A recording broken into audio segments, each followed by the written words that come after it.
Assalamualaikum warahmatullahi wabarakatuh. Bismillah, alhamdulillah, la hawla wa la quwata illa billah. Allahumma salli ala sayyidina Muhammad wa ala ali sayyidina Muhammad.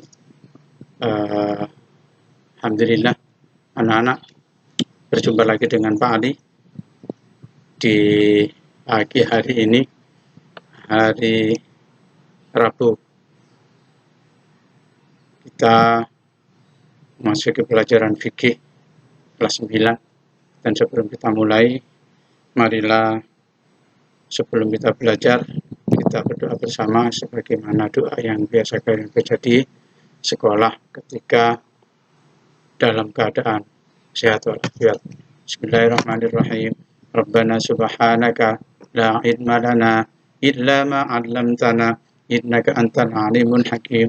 Rabbi shrah li sadri wa yassir li amri wahlul 'uqdatam min lisani yafqahu qawli. Amin.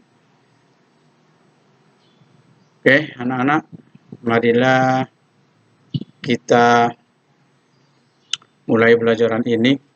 Kemarin Rabu yang lalu sudah saya berikan sedikit mukaddimah, yaitu tentang pelajaran fikih bab pertama, yaitu kita berbicara tentang ikhlasul amal, tentang penyembelihan, kurban dan akikah.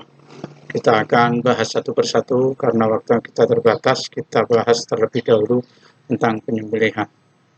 Oke, sambil dilihat, kita baca bersama, kita nikmati pembelajaran saat ini, yaitu tentang ketentuan penyembelihan.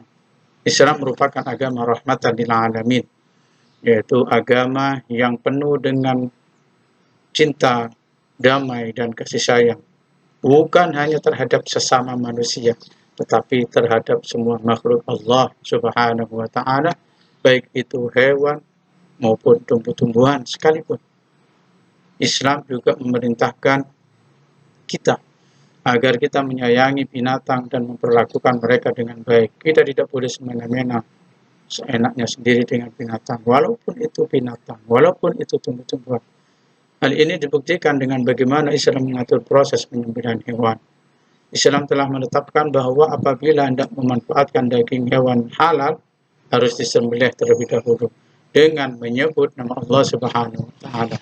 Yang berarti dengan kita menyebut nama Allah berarti memohon restu kepadanya untuk memanfaatkan daging binatang tersebut. Dan Islam juga mengajarkan kita harus menyayangi binatang dan memperlakukan mereka dengan baik. Anak-anak, mari kita perhatikan hadis Rasulullah Shallallahu Alaihi Wasallam. Inna Allah kataba al-ihsana ala kulli syai' wa idza qultatum fa ahsinul kitrah wa idza dhabhtum fa ahsinul dhabha wa yuhidda ahadukum syafratahu falyurih dhabihatahu. Yang artinya sesungguhnya Allah memerintahkan agar berbuat baik terhadap segala sesuatu, apapun itu makhluk. Jika kalian hendak membunuh, maka bunuhlah dengan cara yang baik. Jika kalian hendak menyembelih, maka sembelihlah dengan cara yang baik pula. Hendaklah kalian menajamkan pisaunya dan senangkanlah hewan yang akan disembelih. Hadis riwayat Muslim dan Tirmidzi. Anak-anakku yang saya cintai, kemudian pengertian penyembelihan. Sembelihan dalam bahasa Arab itu berasal dari bahasa Arab, yaitu az-zakah, yang berarti wangian, halal, lezat, manis, dan sempurna. Sedangkan menurut istilah, penyembelihan adalah memutus jalan makan atau minum, nafas, dan urat nadi pada leher binatang yang disembelih dengan pisau, pedang, atau alat lain yang tajam sesuai dengan ketentuan syar'i. Maksudnya, hewan yang disembelih akan menjadi hewan sembelihan yang baik, suci, halal, dan lezat untuk dimakan. Jadi yang dipotong ketika kita menyembelih hewan itu harus ada memperhatikan tiga hal yang harus terpotong, yaitu jalan makan minum, jalan nafas, dan urat nadi. Semua binatang yang dihalalkan oleh Allah untuk dikonsumsi oleh umat manusia wajib melalui proses penyembelihan terlebih dahulu sesuai ketentuan syariat, kecuali ikan dan belalang. Ikan dan belalang bangkainya halal, boleh kita makan. Uhillat lana maitatani wadamani amal mitatani as-samaku wal jaradu wa madamani fatihadu wal kabidu. Dihalalkan bagi kita dua macam bangkai binatang, yaitu dan dua macam darah, yaitu bangkai ikan dan belalang, dan dua darah, yakni hati dan limpa. Anak-anakku yang saya cintai, yang saya sayangi, kemudian setelah kita mengerti tentang pengertian penyembelihan, maka ketika kita menyembelih harus memperhatikan rukun penyembelihan.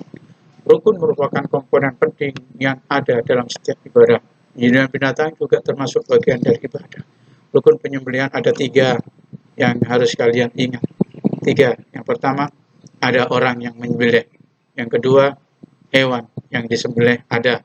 Dan ketiga, ada alat untuk menyembelih. Ini ketiga-tiganya harus ada. Salah satu tidak ada, maka tidak jadi yang namanya penyembelihan. Ada orang, hewannya tidak ada, apa yang mau disembelih? Ada orang, ada hewan, tidak pakai alat, tidak ada alatnya, apa? Mau kita pakai sembelih pakai apa? Jadi ketiga-tiganya harus ada. Kalau kurang satu saja, maka tidak akan terjadi yang namanya penyembelihan. Nah, dalam rukun itu ada syarat-syaratnya. Jadi dikatakan rukunnya ada 3, yaitu orang yang menyembelih. Syaratnya orang yang menyembelih itu harus orang Islam atau ahli kitab. Ahli kitab ini kalau zaman sekarang kayaknya sudah tidak ada. Makanya sebagian ulama menyatakan bahwa mengkonsumsi daging hewan sembelihan ahli kitab adalah haram hukumnya. Karena ahli kitab juga termasuk orang musyrik yang menyekutukan Allah. Mereka mengkiaskan antara sembelihan orang kafir dengan sembelihan orang musyrik. Jadi di zaman sekarang ini ahli kitab kayaknya ya sangat jarang kita temukan. Maka sebagian ulama, tidak semuanya, mengatakan kalau orang ahli kitab sekarang, ahli kitab Injil, kitab Taurat, kitab Zabur, zaman sekarang itu nyaris tidak ada. Yang ada adalah Injil buatan manusia, bukan buatan Allah, bukan kitab turunan yang langsung dari Nabi Isa alaihissalam. Yang kedua, syarat penyembelih, yang pertama tadi Islam, syarat yang kedua bagi penyembelih berakal sehat, harus sehat akalnya. Tidak boleh orang gila menyembelih, tidak sah sembelihan orang gila, orang stres, orang bento, dan lain sebagainya. Dan yang ketiga, syaratnya orang penyembelih adalah mumayyiz. Mumayyiz apa itu? Mumayyiz ada yang mengatakan tamyiz. Mumayyiz adalah orang yang sudah dapat membedakan antara perkara yang baik dan buruk, sesuatu yang salah dan benar. Dengan kata lain, mumayyiz adalah seorang anak yang telah memasuki perkembangan otak dan fisik dalam tahap sempurna, namun belum dalam keadaan yang benar-benar sempurna. Dia belum sampai mengalami fase haid atau keluar air sperma. Oleh karenanya, penyembelihan binatang yang dilakukan oleh anak yang belum tamyiz dinyatakan tidak sah. Menurut Syekh Ibnu Rusdi dalam kitab Bidayatul Mujtahid, ketiga syarat di atas ditambah dengan 2 syarat, yaitu berjenis kelamin laki-laki dan tidak menyia-nyiakan sholat. Anak-anakku yang berbahagia, yang syarat yang ketiga, yaitu rukunnya yang kedua tadi adanya binatang yang disembelih. Ya, ada binatang yang disembelih. Syaratnya binatang yang disembelih, pertama, binatang yang akan disembelih masih dalam keadaan hidup. Harus dalam keadaan hidup, tidak boleh dalam keadaan sudah mati. Dan yang kedua, binatang yang akan disembelih adalah binatang yang halal, baik dari segi zatnya maupun cara memperolehnya. Itu binatangnya tersebut seperti kambing, sapi, unta, dan lain sebagainya. Tidak boleh kita makan hewan misalkan disembelih, tapi hewan disembelih adalah anjing atau babi atau kera dan lain sebagainya, tidak diperbolehkan oleh agama. Rukun yang ketiga adanya alat. Syaratnya alat penyembelih itu tadi harus tajam sehingga memungkinkan mengalirkan darah dan terputusnya apa yang telah disyaratkan sehingga tercabut nyawa binatang dengan tidak menyakitkan. Ijma ulama menyatakan bahwa alat penyembelihan bisa berasal dari benda yang terbuat dari logam, batu, kaca, sembilu ini senjata tajam yang semuanya mempunyai sisi yang tajam dan dapat digunakan untuk memotong dan yang bisa mengalirkan darah dan memutuskan urat leher. Boleh dipakai untuk menyembelih. Anak-anakku yang saya cintai, materi kali ini cukup itu saja. Dan untuk tugasnya nanti saya letakkan